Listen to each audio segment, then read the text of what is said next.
2014 నుంచి 2023 వరకు బీఆర్ఎస్ ఇచ్చిన హామీలు ఎన్ని నెరవేర్చిందో కేటీఆర్ చెప్పాలన్నారు మంత్రి అడ్లూరి లక్ష్మణ్. ఎన్నో ఆశలతో తెలంగాణ సాధించుకుంటే యువతను ప్రజల్ని మోసం చేసింది మీరు కాదా అంటూ నిలదీశారు. ప్రజాప్రభుత్వం ఇచ్చిన 6 గ్యారెంటీలో ఇప్పటికే 4 హామీలు నెరవేర్చామన్నారు.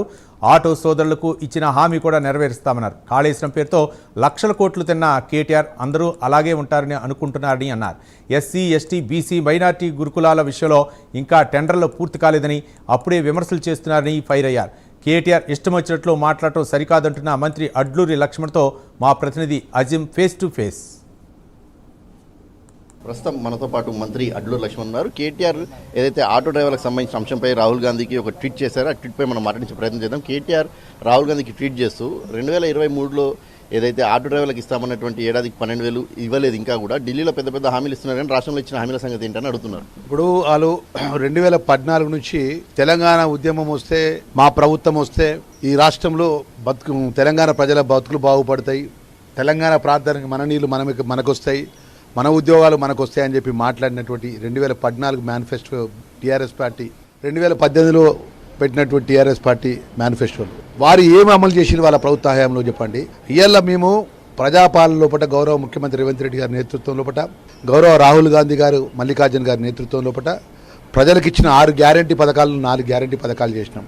ఇవాళ ఆటోలకు సంబంధించిన మిత్రుల యొక్క అంశాన్ని కూడా తప్పకుండా రాబోయే 2.5 సంవత్సరాల పరిధి లోపల కాలం లోపల తప్పకుండా వారికి సంబంధించిన ప్రజలకు ఇచ్చినటువంటి మాట లోపల మా ఏదైతే ఆటో సోదరులకు సంబంధించినటువంటి ప్రభుత్వ పరంగా ఏదైతే ప్రభుత్వం రాకముందు పార్టీ పరంగా ఇచ్చిన మాట కూడా మేము అమలు చేస్తామనే విషయాన్ని ఈ సందర్భంగా మనవి చేస్తున్నాం. ఇక ట్విట్టర్ రాజు ట్వీట్ చేసినాం అంటే, ట్వీట్ చేసే ముందు ఆయన ఎన్ఆర్ఐ కోటాలు వచ్చింది. ఎన్ఆర్ఐ కోటాలు వచ్చినాక ఏం తెలుస్తుంది? మీరు ఆయన ఎన్ఆర్ఐ కోటాలు వచ్చినట్టు ఆయన ఏమో సీఎంఏ రెన్యువల్ సీఎం ఢిల్లీకి వెళ్ళి ప్రతి నెల కట్టుకుంటూ వస్తున్నాడని చెప్పి ఆయన.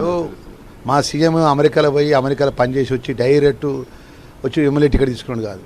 మా ముఖ్యమంత్రి రేవంత్ రెడ్డి గారు ఒక జెడ్పీటీ సభ్యునిగా పోటీ చేసి గెలిచిండు, ఒక ఎమ్మెల్సీగా గెలిచిండు, ఒక ఎమ్మెల్యేగా గెలిచిండు, ఒక ఎంపీగా గెలిచిండు. ప్రజల మద్దతుతో ఈరోజు ప్రజాపాలన మార్పు కోరుకొని మేమే రాజులం, మేమే మంత్రులమని విర్రవీగిపోతున్న పరిస్థితి లోపల 2023 డిసెంబర్లో కూడా మేమే రాజ్యం వెళ్తామని విర్రవీగుతున్నటువంటి కేటీఆర్, హరీష్ రావు ఆ ప్రభుత్వాన్ని ప్రజల మార్పు కోరుకునే విధంగా ప్రజల మధ్యలో ఉండి పీసీసీ అధ్యక్షునిగా ప్రభుత్వాన్ని తీసుకొచ్చినటువంటి నాయకుడు మా నాయకుడు.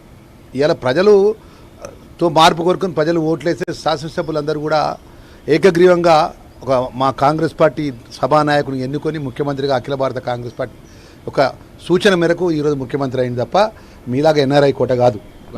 టెండర్లో ఇంకా పూర్తి కాలేదు కానీ ఇప్పుడే ఏదైతే పెద్ద స్కామ్ జరిగిపోయింది, కుంభకోణం జరిగిపోయింది ఎస్సీ ఎస్టీ గురుకులాలు అని చెప్పి కూడా నేను కామెంట్ చేశారు కదా. ఈరోజు టెండర్ ప్రక్రియకు సంబంధించిన కాయిదాలు ఇప్పుడు మీ ముందే తీసుకొచ్చి చూపెట్టినాను.